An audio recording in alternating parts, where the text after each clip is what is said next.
I am GPA 5.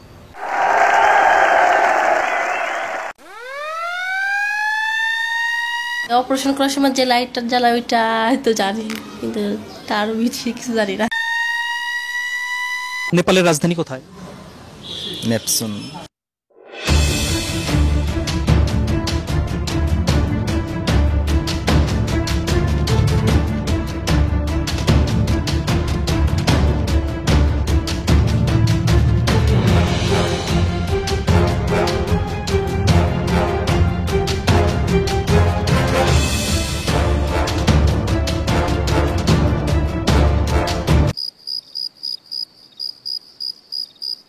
তাদেরকে আমরা কিছু প্রশ্ন করি।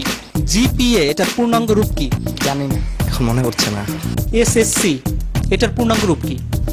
এখন আমার মনে পড়তেছে না। শহীদ মিনার কোথায়? সরি জানি না। অপারেশন সার্চলাইট এটা কি? অপারেশন সার্চলাইট জানি না। আন্তর্জাতিক মাতৃভাষা দিবস কবে?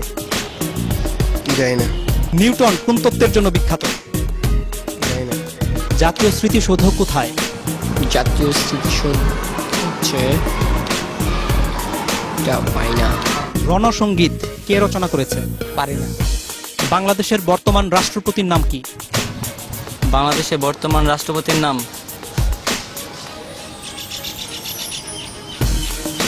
জানি না। GPA grating point junior school certificate, school secondary certificate. আমি জিপিএ 5 পেয়েছি, ইংরেজিতে কি হবে? I keep a GPA 5. I get GPA 5. I will শহীদ বুদ্ধিজীবী দিবস কবে? শহীদ বুদ্ধি দিবস জানি না। 17 আগস্ট। 10 ডিসেম্বর। স্বাধীনতা দিবস কত তারিখে? স্বাধীনতা দিবস 16 ডিসেম্বর। বিজয় দিবস কবে? বিজয় দিবস হচ্ছে 26শে ডিসেম্বর। এটা কি পাঠ্যবইয়ের বাইরে কোনো বই পড়ো? মানে গল্পের বই পড়ি, রবীন্দ্রনাথ ঠাকুরের গল্পের বই পড়ি।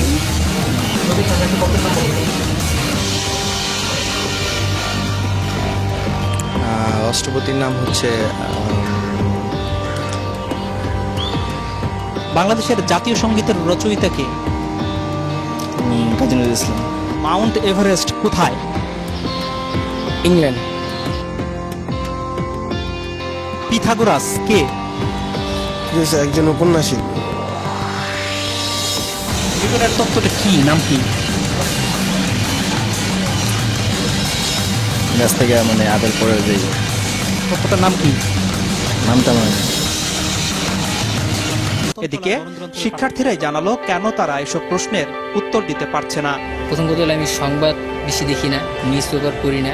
পাঠ্য বইয়ে যে সিলেবাসটা দেওয়া আছে ওই সিলেবাসের মধ্যেই সবসময় সীমাবদ্ধ থাকো। ওগুলো সায়েন্সের সাবজেক্টগুলো একটু বাইরে পড়ি, কিন্তু এগুলো বাংলা সমাজ এগুলো নিয়ে আমার বেশি রাখতে আর কি, বেশি এগুলো করি না। তাই শিক্ষার্থীদের গুণগত মান নিশ্চিত করতে তারা যেন মুখস্থের পরিবর্তে পাঠ্য বই আগাগোড়া পড়তে এবং পাঠ্য বইয়ের বাইরেও বই পড়তে উৎসাহিত হয় সে ব্যাপারে অভিভাবক এবং শিক্ষকদের জোরালো ভূমিকা রাখার আহ্বান শিক্ষাবিদদের। ধন্যবাদ।